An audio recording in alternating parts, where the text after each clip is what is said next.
Olá, querido jovem adventista, seja bem-vindo a mais um estudo da lição jovem Fidelidade, que, como eu comentei com vocês no primeiro vídeo aqui do canal e também eu comentava sempre lá no Instagram, quando muitas vezes a gente fala sobre fidelidade no contexto da Igreja Adventista do Sétimo Dia, muitas vezes as pessoas pensam em vida financeira, ofertar, entregar os dízimos, ser fiel a Deus, mas fidelidade é um estilo de vida.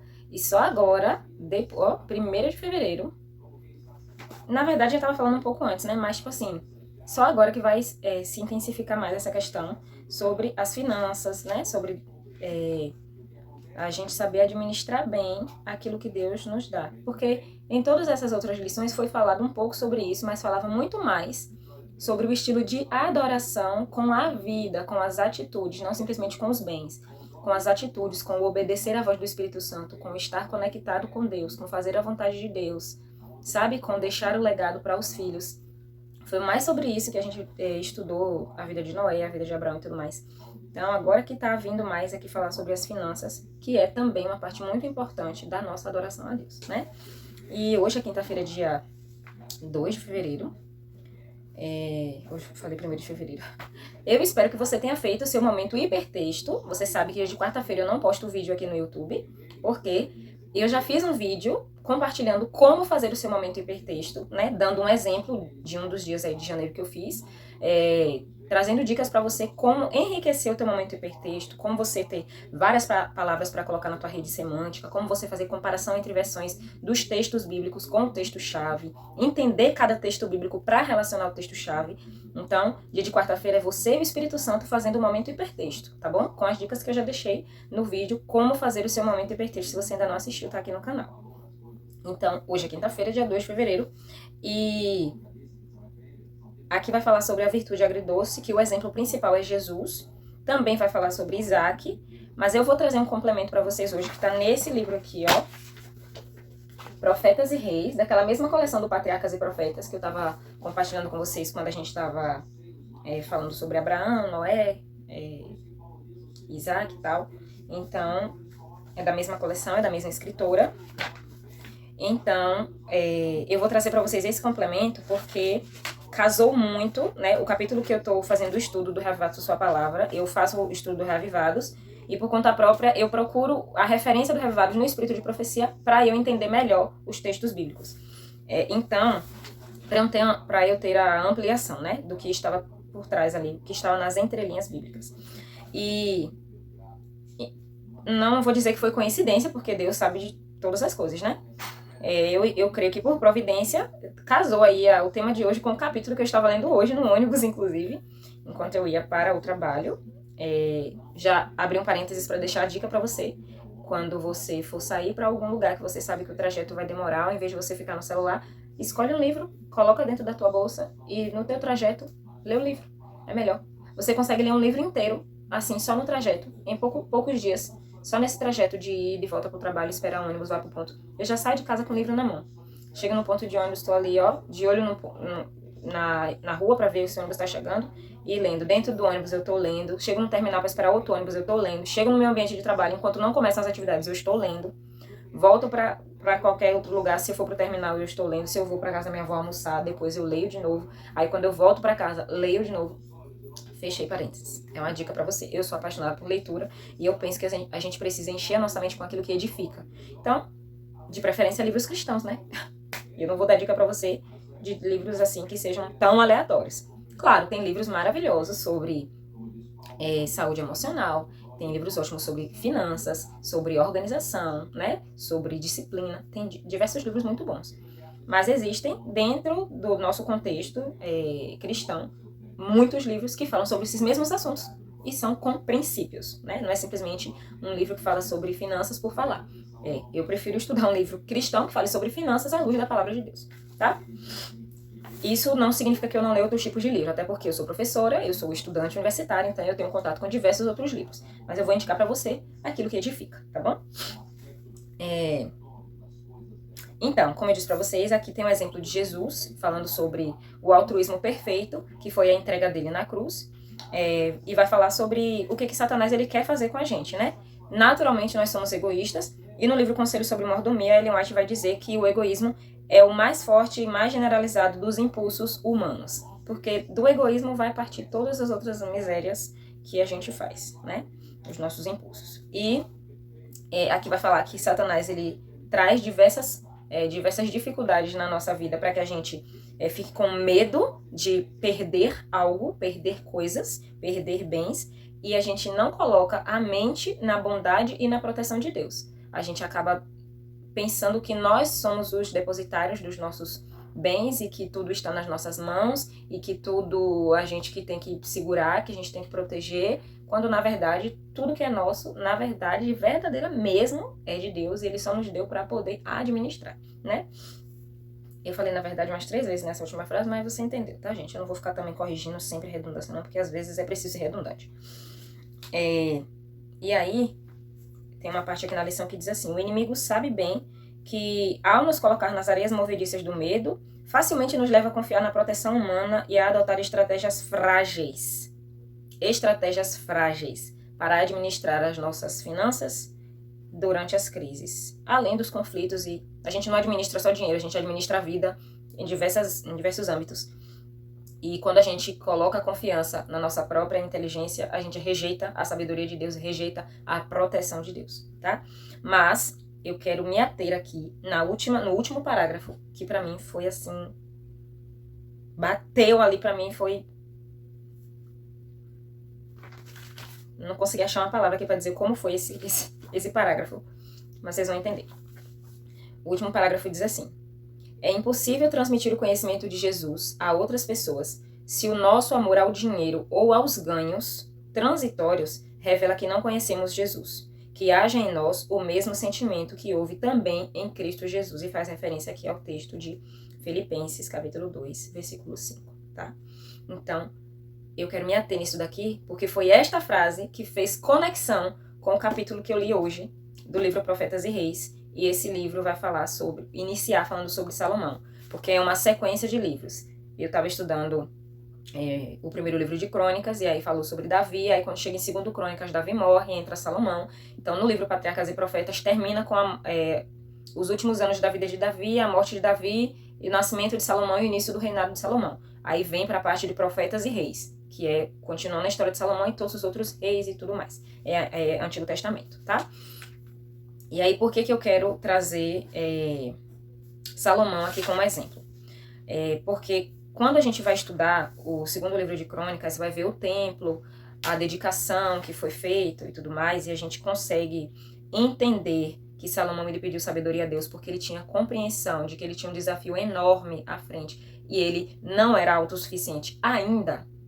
Ele era humilde, né? Eu digo ainda porque depois ele se tornou autossuficiente. Ele era humilde. Ele conseguiu levar muitas nações ao conhecimento do verdadeiro Deus. Por isso que eu disse que essa frase aqui para mim fez a conexão, porque ela diz que é impossível transmitir o conhecimento de Jesus às outras pessoas se o nosso amor ao dinheiro ou aos ganhos transitórios revela que não conhecemos a Jesus.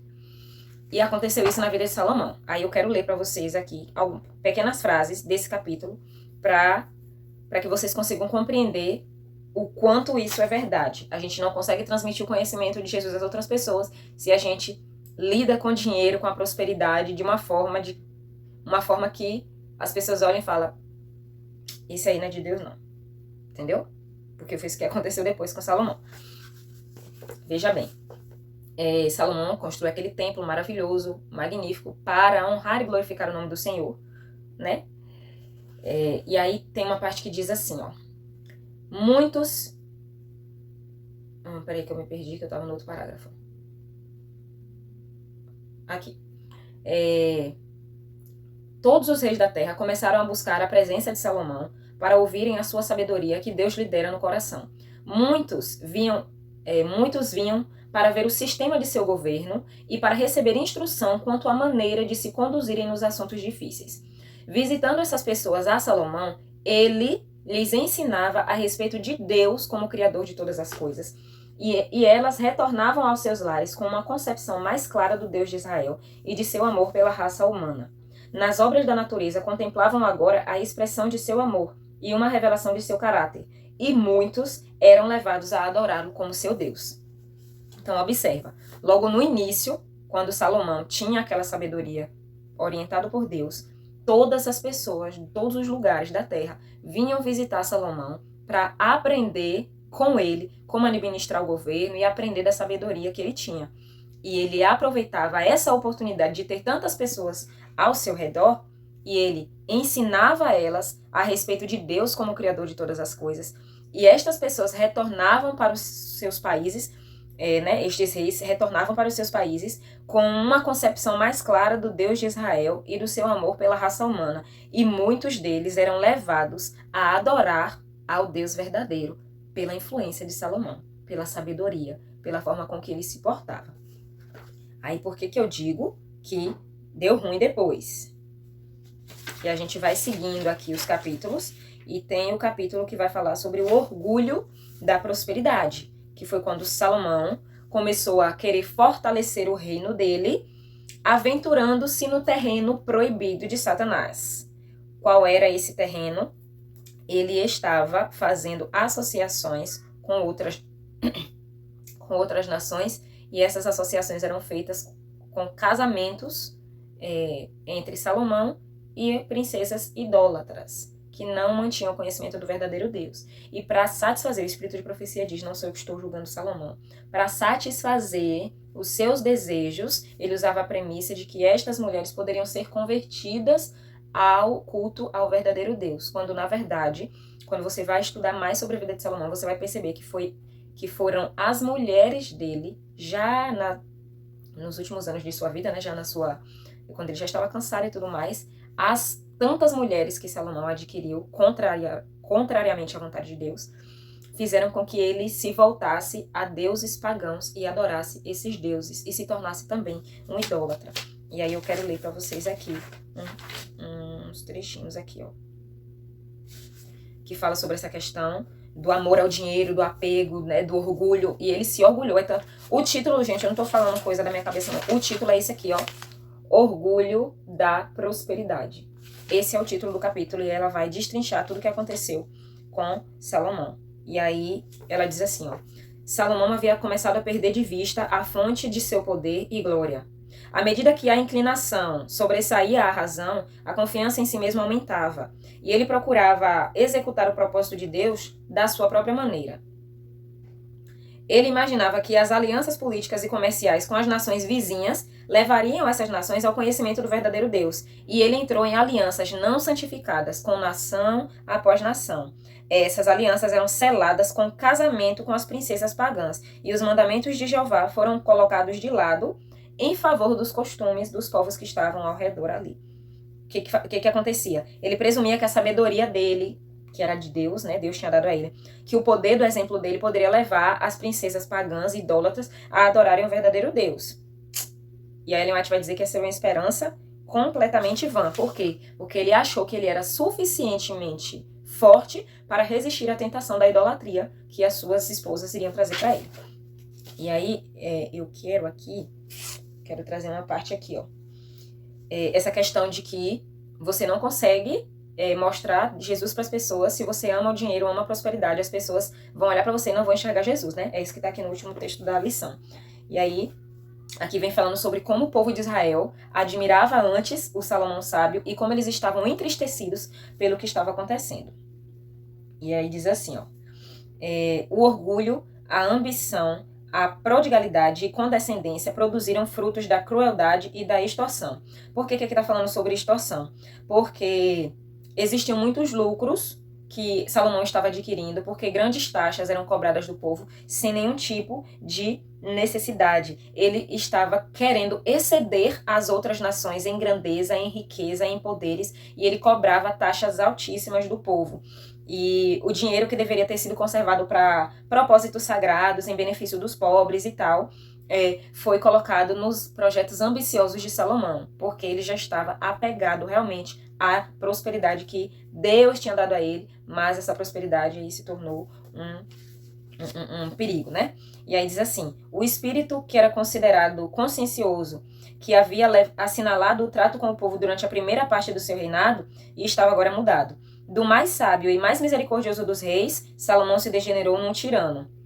Tributo após tributo era lançado sobre o povo, a fim de que fossem levantados meios que sustentassem a luxuosa corte.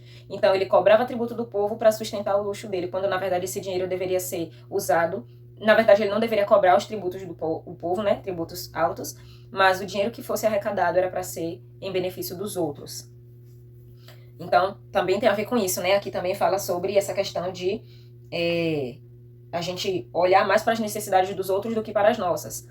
Salomão não se atentava às necessidades dos pobres, das pessoas que passavam necessidade. Por quê? Porque ele estava amando o dinheiro, amando a riqueza. Então, as pessoas tinham que sustentar os luxos da corte de Salomão, quando na verdade ele deveria sustentar os pobres.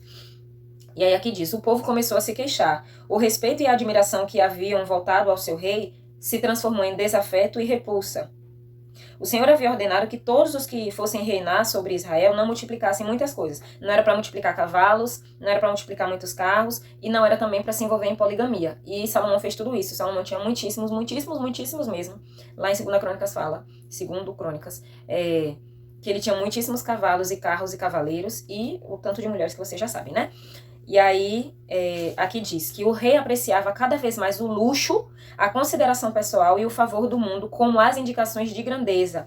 Mulheres belas e atrativas foram trazidas do Egito, Fenícia, Edom, Moabe e de muitos outros lugares. Todas essas nações, Egito, Fenícia, Edom e Moabe, eram idólatras.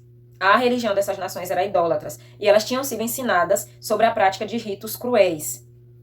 E o rei estava o quê? Fascinado com a beleza delas. Então ele negligenciou seus deveres para com Deus e para com o reino e se encantou pelas mulheres. As esposas de Salomão, gente, exerciam uma influência muito grande sobre ele, mas muito grande mesmo, de modo a que elas conseguiram ao longo dos anos fazer com que Salomão se unisse a elas dentro dos cultos idólatras. Você entende? Ao invés de elas receberem o conhecimento do verdadeiro Deus, elas levaram Salomão ao culto idólatra. E aí, quando a gente fala de julgo desigual, os jovens, eles acham que a gente está sendo careta, que a gente está sendo antiquado, que a gente está sendo antigo, que a gente está sendo extremista. Entende? Quando a gente fala que não existe união entre luz e trevas, Cristo não se une com Belial. Cristo não se une com Belial.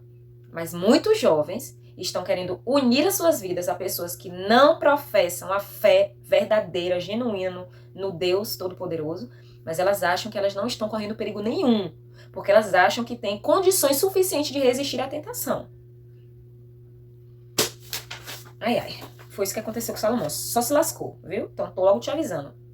Pede orientação ao Espírito Santo se tu acha que, né, tu tá precisando. Na verdade, todo mundo precisa. Então, tu pede orientação ao Espírito Santo. Se tu já tiver feito merda, pede perdão e desfaz o que tu fez, viu? Não fica aí achando que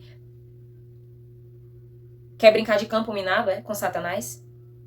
Quer decidir, vou botar o pé ali, não sei, será que se eu botar o pé ali? Tem bomba em todos os lugares, meu filho, minha filha. Então, não fica se aventurando no terreno encantado do diabo, não, viu? Fica do lado de Jesus, que é melhor, e obedece a palavra de Deus. Não fica achando aí que, mas eu vou trazer ele pra igreja. Ou se a menina, não, mas eu vou trazer ela pra igreja. Traz ela pra igreja como tua amiga. Tu precisa namorar com ela pra ela se tornar cristã? É namoro evangelístico, agora? Porque agora, misericórdia. Deixa eu continuar aqui. Salomão, depois de haver sido um dos maiores reis que já levantaram o cetro, se tornou libertino, instrumento e escravo dos outros. A sua fé no Deus vivo foi suplantada por dúvidas ateístas. As dúvidas de Salomão estavam se tornando dúvidas de pessoas ateias, que não creem em Deus. A incredulidade dele degradou a vida. Durante todos esses anos, o declínio espiritual de Israel aumentou muito e o rei estava unindo seus interesses com as forças satânicas. Ele estava recusando seguir na trilha da obediência. E aqui diz assim: no meio da prosperidade ronda o perigo. Através dos séculos, riqueza e honra se têm feito seguir do perigo para a humildade e espiritualidade. A aflição e a adversidade podem até causar tristeza, mas é a prosperidade que representa maior perigo para a vida espiritual. E tem gente que acha que a vida da gente é muito difícil porque a gente passa por aflições e que não sei o quê. E a aflição e a adversidade podem causar tristeza. Mas o que causa perigo para a vida espiritual não é você passar por aflição, não. É a prosperidade. A prosperidade representa muito perigo. Pois a menos que o ser humano esteja em constante submissão à vontade de Deus e seja santificado pela verdade, a prosperidade fará com que ressurja a inclinação natural para a presunção. É no vale da humilhação, onde os homens dependem de Deus para serem ensinados e guiados, que há relativa segurança. Eu vou repetir. É no vale da humilhação, onde os homens dependem de Deus para serem ensinados e guiados em cada passo, que há relativa segurança. Para finalizar, sempre que a ambição e o orgulho são tolerados, a vida é manchada, porque o orgulho fecha o coração para as bênçãos infinitas do céu. Aquele que faz da glorificação de si mesmo o seu alvo, encontra-se destituído da graça de Deus. Mas aquele que tudo entrega e tudo faz por Cristo, conhecerá o cumprimento da promessa que está em Provérbios 10, 22, que diz: a bênção do Senhor é que enriquece e não acrescenta dores. Porque quando é o Senhor que te dá a prosperidade, essa prosperidade não vem com dores. Quando você se submete à vontade de Deus.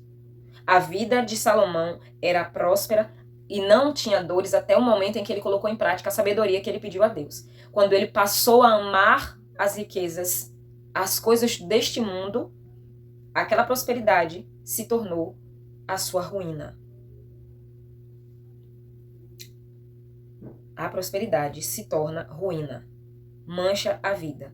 E o templo que era para ser conhecido como o templo do Deus Altíssimo começou a ser chamado de templo de Salomão, porque Salomão não conservava mais os ensinos do verdadeiro Deus na sua vida.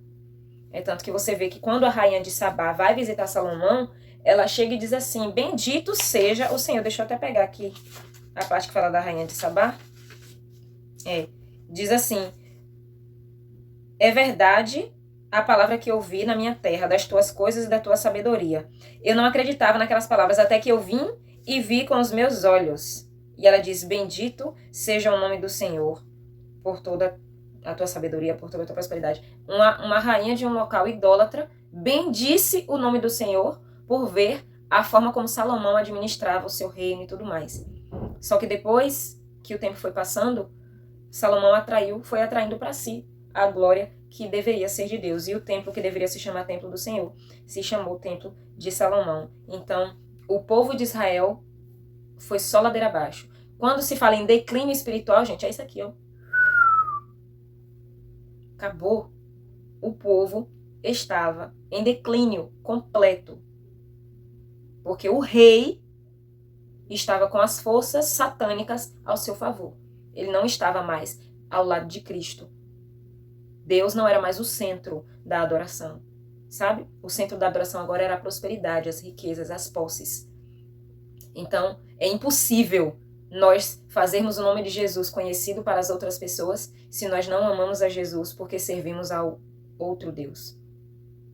Quando Jesus vai falar em Mateus 6, buscar, pois, em primeiro lugar o reino de... Não é isso não, é Mateus 6, 24, que diz: ninguém pode servir a dois senhores, porque senão vai amar a um e vai odiar ao outro.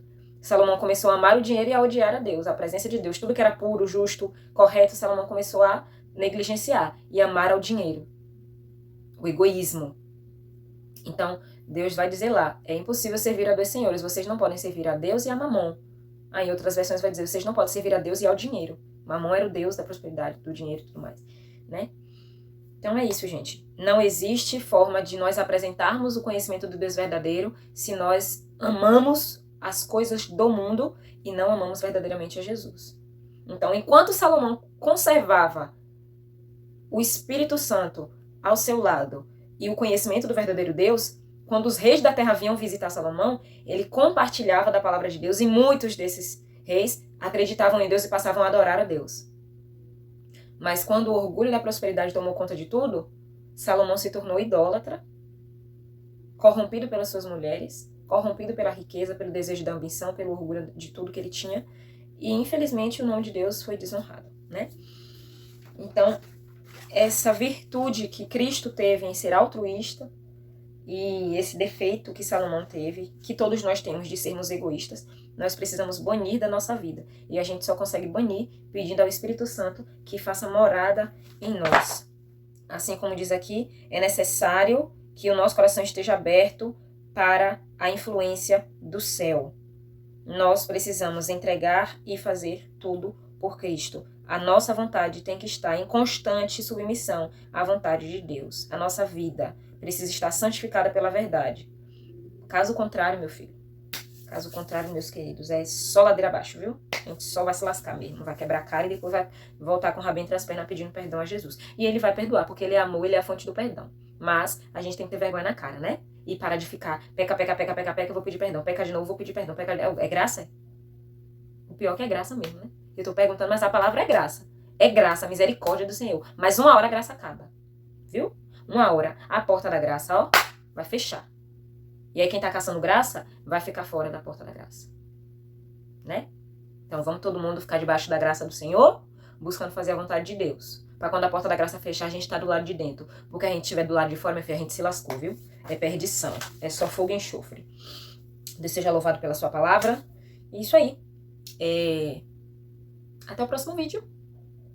E que Deus abençoe você. Compartilha com a tua classe. Não esquece de deixar teu comentário. Eu tô ficando muito feliz com os comentários que eu tô recebendo aqui das pessoas falando que estão aprendendo mais, que estão se aprofundando, que estão tendo mais vontade de estudar a lição e a palavra. Isso pra mim é um refrigério na alma, é uma bênção. Então louvado seja Deus por tudo isso, tá bom? Então compartilha esse vídeo, deixa seu like e até domingo. Tchau!